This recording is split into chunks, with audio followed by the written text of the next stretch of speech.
Greetings, citizens of the world. This is Anonymous. After our previous coverage of the growing coronavirus outbreak and the associated quarantine lockdowns, our supporters have asked us what we expect to happen in the coming weeks and months.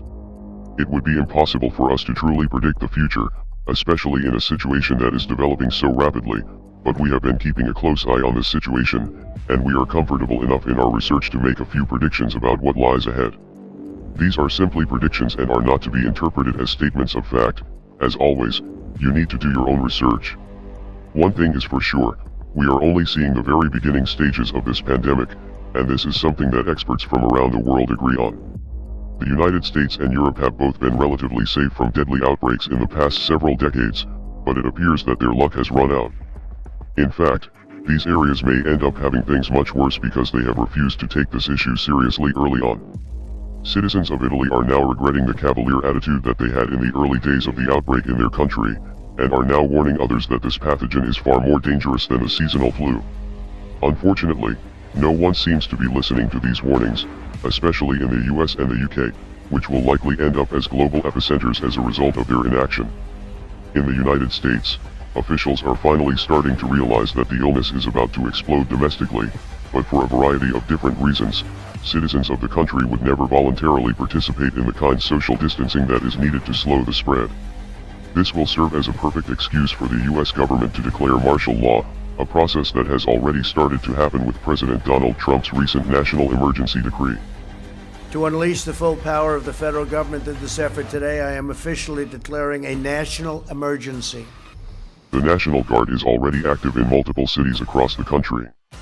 Seattle, Los Angeles, and New York City will likely be under a Wuhan-style quarantine lockdown within the next several weeks. Concern that we can have outbreaks of that proportion in multiple U.S. cities. If you look at Wuhan... A Wuhan style. You're saying the numbers that we are seeing and have seen in China. Right, in a major U.S. city. Remember, Wuhan was the size of New York City. At the peak of that epidemic, they hospitalized about 20,000 people. 10,000 were in serious or critical condition, and 2,000 were intubated. To give you a basis of comparison, New York State, the entire state, has 50,000 hospital beds and about 3,000 critical care beds, and about 20,000 of those beds are in New York City.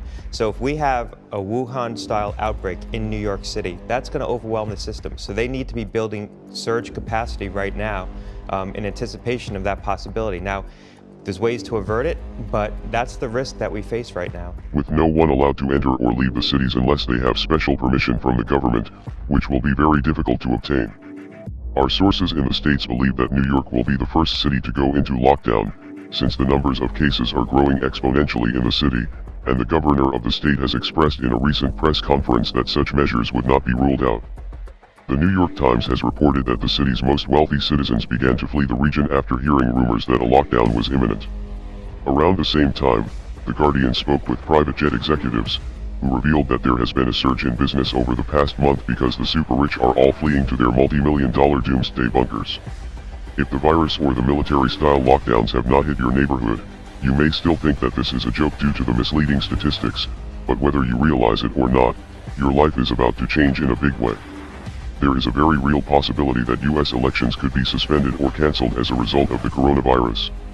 In fact, primary elections in the country have already been delayed as a result of the outbreak, and there is now a poll worker shortage as well. Presidential candidates are even beginning to cancel their events, and there are already a variety of different publications that are making predictions about the possibility of a canceled election. What we are likely seeing is a new Great Depression that will totally reorganize the global economy in ways that are currently impossible to predict. The initial lockdowns in China created a supply chain disruption that resulted in a global downturn in the markets, and this was to be expected considering that China is now the manufacturing center of the world and many people were out of work for an extended period of time. For the United States, the consequences of the situation could have been temporary, but the Federal Reserve has made a number of reckless moves in a panic to keep the markets afloat. First with a $1.5 trillion cash injection for Wall Street, and then by slashing interest rates to zero and printing more money, which will cause inflation and decrease spending power for the average person, likely resulting in an economic depression. The financial markets have been caught within the throes of an unrelenting downtrend over the past several weeks, which has reached a boiling point today after the U.S. benchmark indices posted one of their largest one-day sell-offs in decades, leading Bitcoin and all other digital assets to similarly plunge. Now, the NY Fed is conducting a massive liquidity injection into the markets in an attempt to ease fears regarding companies' access to capital. This $1.5 trillion capital injection is being referred to as the Fed firing its nuclear weapon by analysts and could have impacts on Bitcoin and all other assets. This virus will not destroy humanity. This is something that our species faces from time to time, but sadly very many people will be lost in this tragedy, and all of our lives will be impacted by the time this thing is over. When the dust settles, we will be waking up in a different world, just as we did on September 12th of 2001. There will be new agencies and bureaucracies to enforce new medical laws, and these governing bodies will likely be global.